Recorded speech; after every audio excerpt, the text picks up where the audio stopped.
Halo, selamat pagi teman-teman Youth GPPI Sejahtera dan selamat hari Minggu. Kali ini teman-teman aku akan membawakan renungan atau sharing buat minggu ini. Dan sebelum kita mulai, aku akan menyanyikan sebuah lagu dan kita akan nyanyi bareng-bareng, oke?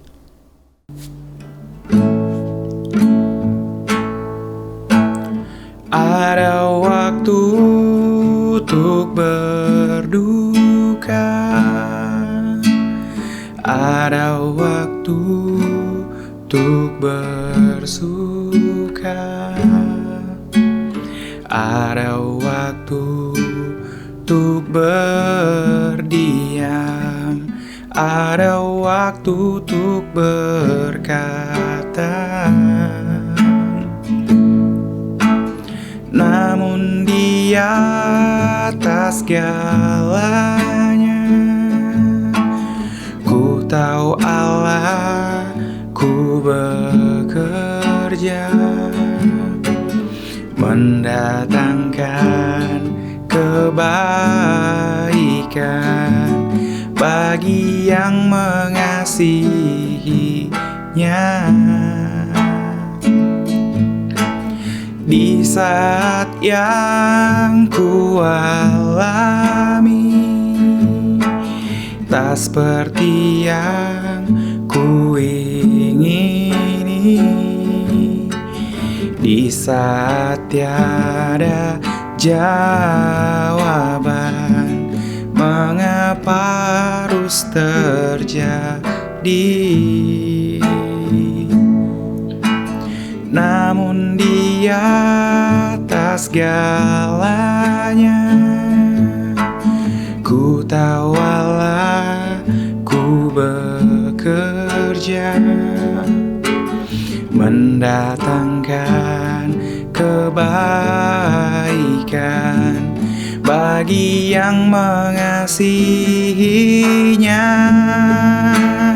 Mungkin tak ku pahami apa yang kini aku alami, namun ku tahu pasti kasih Allahku takkan berhenti.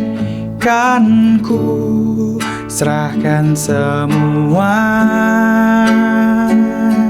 pergumulanku padamu Yesus, karena ku tahu pasti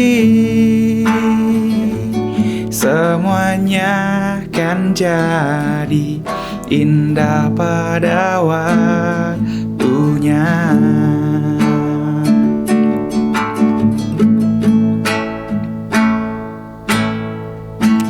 Di saat yang ku alami tak seperti yang ku ingini, di saat tiada jawaban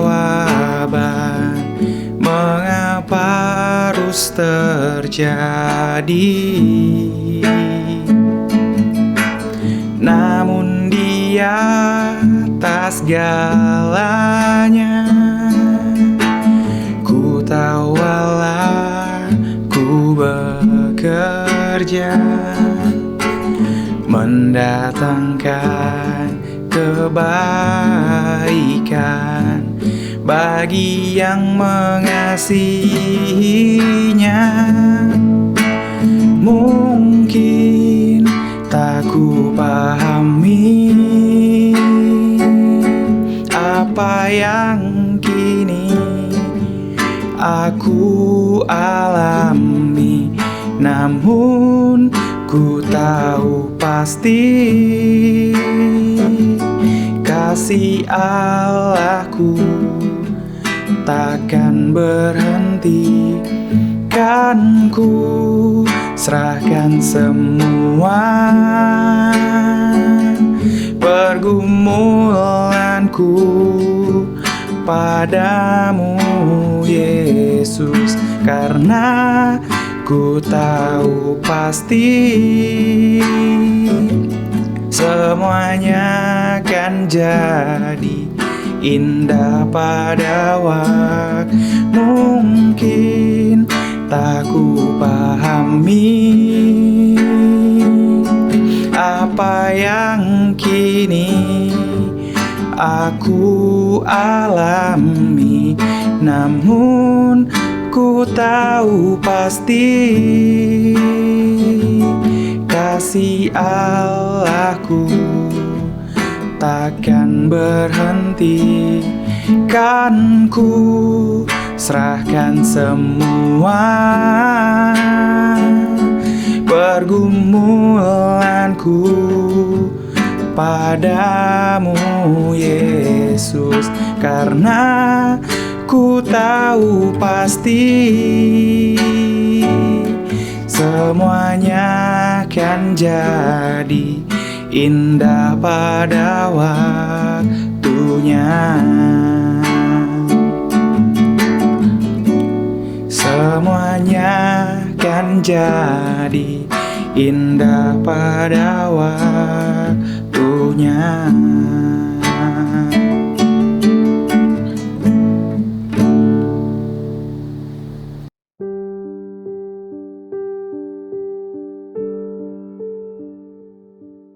Oke, sebelum kita masuk ke pembahasan kita, teman-teman, ada baiknya kita untuk berdoa. Aku akan pimpin dalam doa. Mari kita bersatu dalam doa. Ya Bapa, terima kasih Tuhan, terima kasih buat hari yang masih Engkau berikan kepada kami, buat nafas yang masih Engkau anugerahkan kepada kami.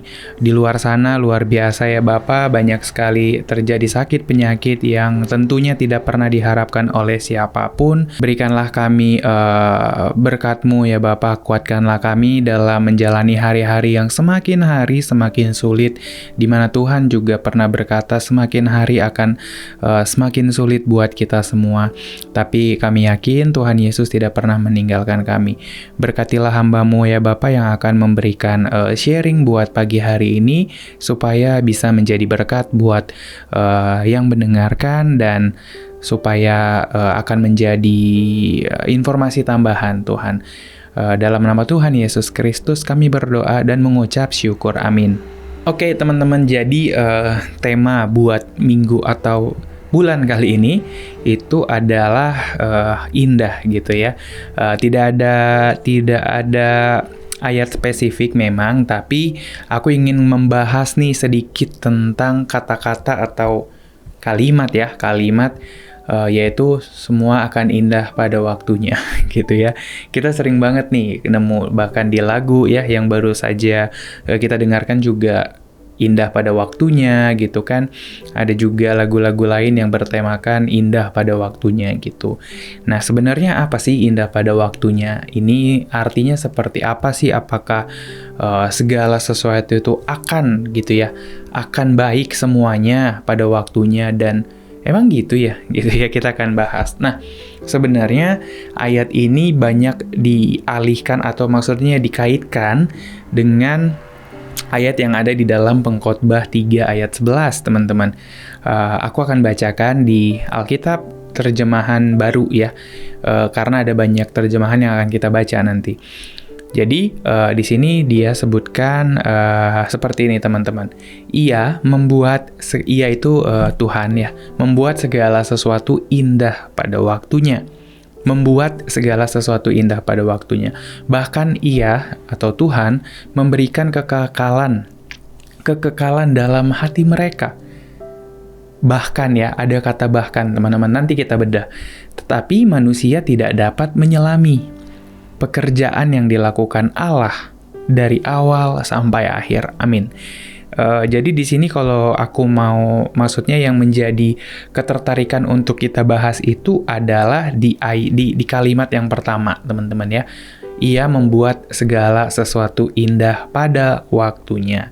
Tapi kalau misalnya kita mau ngelihat di versi AYT atau Alkitab yang terbaru, ini tahun 2018, artinya yang udah lebih semacam tafsirnya udah lebih tonjolkan gitu ya dengan yang sekarang itu tulisannya begini teman-teman. Dia telah menjadikan segala sesuatu dengan indah pada waktunya. Ada perbedaan teman-teman. Yang pertama, ia membuat segala sesuatu indah pada waktunya, tapi yang kedua dia bilang ia telah menjadikan segala sesuatu. Di sini kita bisa lihat bahwa Tuhan itu sebenarnya sudah merancangkan yang baik, teman-teman. Ya, terus lanjutannya adalah Allah juga telah memberikan gitu. Nah, kalau di ayat yang atas dia bilang bahkan ia memberikan. Ya, jadi bahkan itu kayak tambahan gitu. Tuhan udah merancangkan yang baik dan bisa dibilang seperti itu. Dan bahkan Allah telah memberikan kekekalan dalam hati mereka. Kekekalan ini yang nanti juga kita akan bahas ya, teman-teman. Terus di selanjutnya lagi dia bilang, tetapi manusia tidak dapat mengetahui pekerjaan yang telah Allah lakukan dari awal sampai akhir. Ya, ini sesuai dengan ayat yang ada bahas bahwa tidak ada yang tahu rahasia Tuhan bahkan dalam hidup kita sendiri gitu ya. Bukan nggak tahu, kalau aku boleh perbaikin mungkin lebih tepatnya adalah nggak ada yang mampu, karena di sini dia bilang tetapi manusia tidak ada yang dapat menyelami. Saking begitu sucinya, saking begitu kudusnya kehidupan kita yang akan datang itu, sampai manusia nggak ada yang bisa prediksi, teman-teman. Kira-kira begitu ya. Jadi akhirnya menyebabkan tidak ada yang tahu gitu.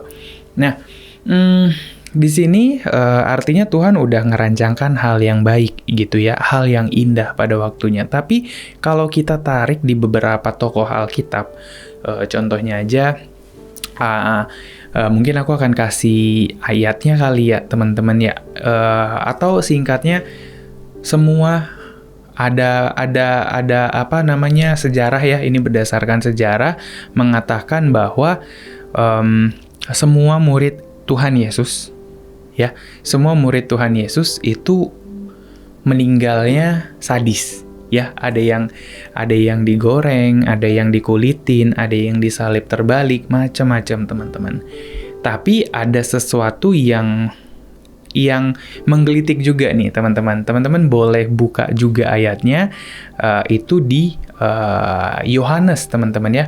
Itu di dalam Yohanes pasal yang terakhir yaitu 21. Ini timelinenya adalah ketika Yesus udah bangkit dari kematian yang ketiga hari dan dia udah ketemu dengan murid-muridnya, dan di ayat 20, jadi Yohanes 21 ayat 20, judulnya adalah atau perikopnya adalah murid yang dikasihi Yesus. Nah, dia bilang gini, ketika Petrus berpaling, ia melihat bahwa murid yang dikasihi Yesus sedang mengikuti mereka, yaitu murid yang pada waktu mereka sedang makan bersama duduk dekat dengan Yesus dan yang berkata, Tuhan, siapakah dia yang akan menyerahkan engkau?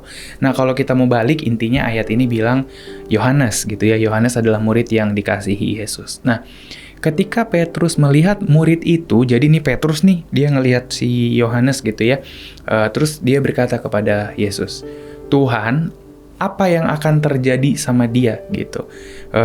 Mungkin kondisinya pada saat itu Petrus kepo gitu ya. Ini murid yang dikasih Tuhan Yesus ini gimana nanti gitu. Intinya Tuhan, masa depannya ini gimana nantinya kayak gimana nih gitu. Terus Yesus ngomong kayak gini, jikalau aku mengkehendaki supaya ia tinggal hidup sampai aku datang, itu bukan urusanmu. Tetapi engkau ikutlah aku. Jadi di sini dibilang seperti ini teman-teman. Misalnya ada Yohanes nih, aku misal katakanlah ya Yesusnya. Terus ada yang bilang, apa yang terjadi sama dia nanti? Nah, aku bilang kayak gini, ya kalau ternyata dia aku suruh atau aku biarkan hidup sampai nanti aku datang lagi, sampai aku turun lagi atau sampai kiamat nantinya, itu gak urusanmu gitu. Tapi kalau kau akan mati, karena Yesus bilang ikutlah aku, artinya diangkat gitu. Terus maka tersebarlah kabar di antara saudara-saudara itu bahwa murid itu tidak akan mati. Jadi kayak mereka isu lah kan, ada isunya, wah berarti Yohanes nggak akan mati nih. Tetapi Yesus tidak mengatakan kepada Petrus bahwa murid itu nggak akan mati. Nah di ayat ini dibilang, tapi bukan Yesus yang bilang kalau dia nggak akan mati.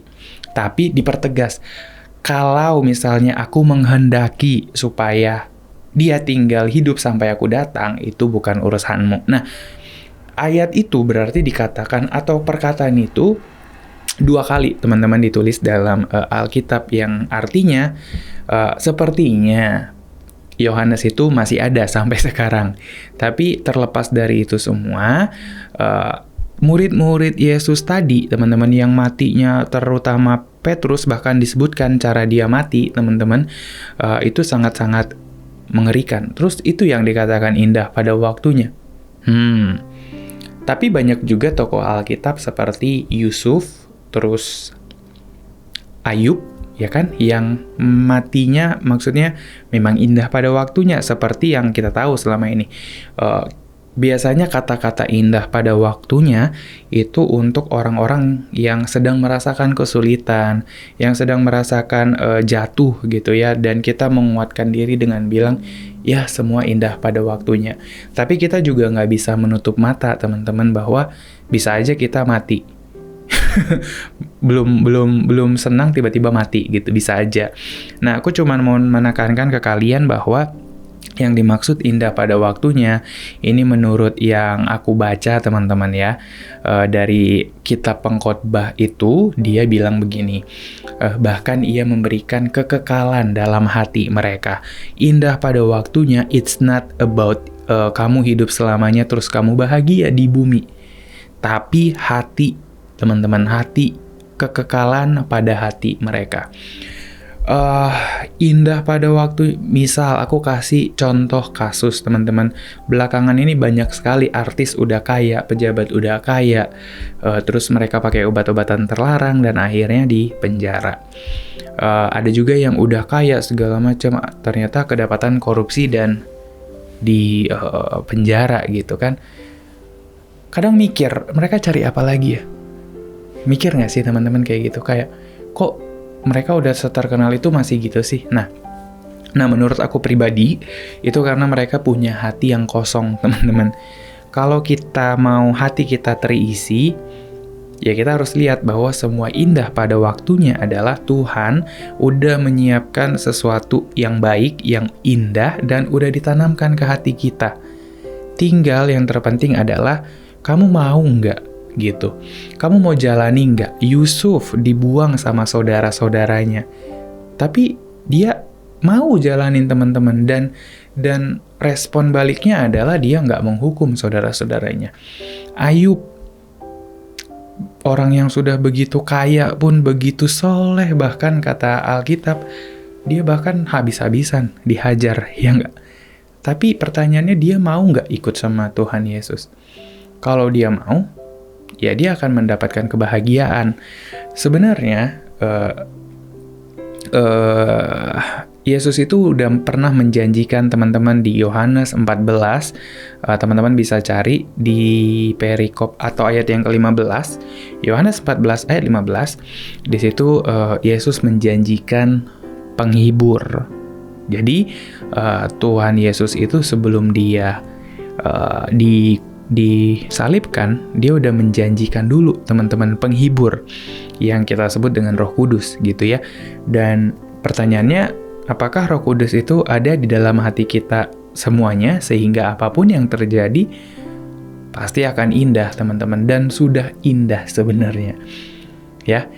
Kalau teman-teman sekarang merasa hidupnya sulit, ya mungkin kita semua sama gitu ya, tapi aku pernah bukan bereksperimen sih, tapi aku pernah membuktikan teman-teman hal yang sederhana dan membuat hidup kalian atau bahasa kerennya mood kalian itu positif seharian.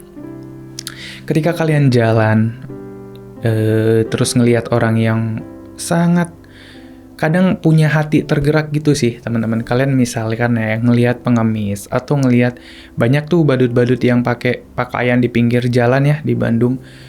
Pernah nggak di hati kalian gitu ya, duh kasihan ini orang. Nah, ketika itu datang ke hati kalian tinggal krek gitu, kalian langsung deh buka kantong kalian. Berapa duit yang ada atau yang serela kalian, berikan deh teman-teman, berikan deh. Ketika kalian kasih, maka hati kalian tuh seharian damai, tenang, kayak kalian merasakan kebahagiaan yang nggak tahu dari mana datangnya, karena pas kalian bilang kasihan dan kalian mau memberi, itu berarti udah ada keikhlasan di dalamnya. Dan sebenarnya indah itu tidak perlu ditunggu, tidak perlu dicari. Apa yang kalian alami saat ini, bahkan Tuhan bilang hanyalah pencobaan biasa, dan gampang ngomongnya, pasti susah menjalaninya. Tapi gini teman-teman, aku punya prinsip kayak gini. Biasanya orang itu paling struggle masalah finansial juga ya. Intinya, aku masih bisa hidup aja, aku masih bisa tidur aja, aku masih bisa bangun enak. Banyak orang bangun tiba-tiba nggak bisa ngelihat matanya, gimana teman-teman gitu ya. Jadi aku mau tegaskan sekali lagi teman-teman bahwa intinya Tuhan itu udah merancangkan dan bahkan udah ngasih yang indah.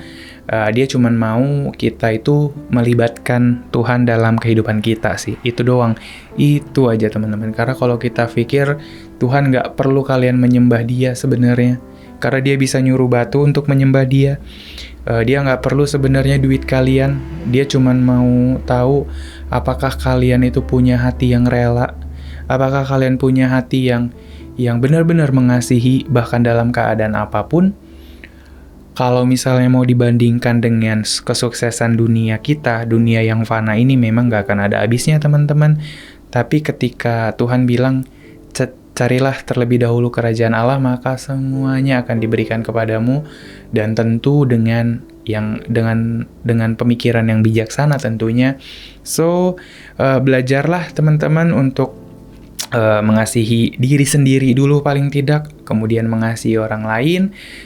Ketika berdoa, cobalah untuk tidak meminta, tapi cobalah diam, tanya Tuhan mau apa. Oke? Itu yang bisa aku bagikan teman-teman minggu ini. Semoga bermanfaat buat kalian semuanya, dan kita akan tutup dalam doa. Terima kasih Tuhan Yesus, terima kasih Engkau telah menyampaikan berita yang luar biasa kepada jemaat-jemaat-Mu yang mendengarkan Tuhan, kepada umat-Mu ya Bapa. Terima kasih ya Tuhan, Engkau masih pakai hamba-Mu menjadi alat, Engkau masih memberikan kepercayaan kepada hamba-Mu untuk menyampaikan pesan yang Tuhan mau sampaikan. Inilah ya Bapa doa kami dalam nama Tuhan Yesus Kristus, kami berdoa dan mengucap syukur. Amin.